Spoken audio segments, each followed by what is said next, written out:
We've kind of grown up competing against each other. So whether we're 3 years old on a push bike or a motorbike or go-karts when we're 9 years old, and it's kind of all we know. Well, we're probably both pretty competitive.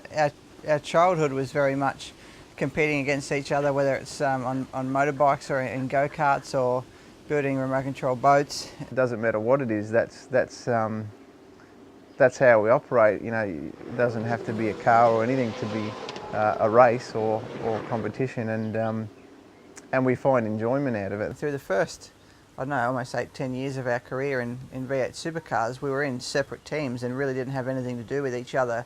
It probably was a good time for us to come together and start our own team, and we are surrounded by very good employees and staff within our team to help us get the team to, where it is today. And so when it comes to decision making and steering, it's always something I think we both have ideas on and put them forward and discuss it until something comes out of that. It has been 21 years since Nissan did it.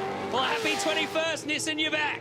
We were the first one to announce a new manufacturer with Nissan coming on board, and it was a very unique time in our motorsport career to bring in a new manufacturer, design and build a car from the ground up. It's very special to us. Quite a unique situation where we're both teammates and we both drive in the team, and we also own and run the place, and we've got 4 cars, so it's a general assumption that we'd give ourselves the best car, the best engine, and things like that. So we need to try twice as hard to make sure that perception doesn't come across and that doesn't happen. So we've got some really good people in the team and great management that we let really look after all that side of it. So if there's a spec of part that there's only one of, or a new chassis, Rick and I kind of hand that decision over to the guys and let them work that out.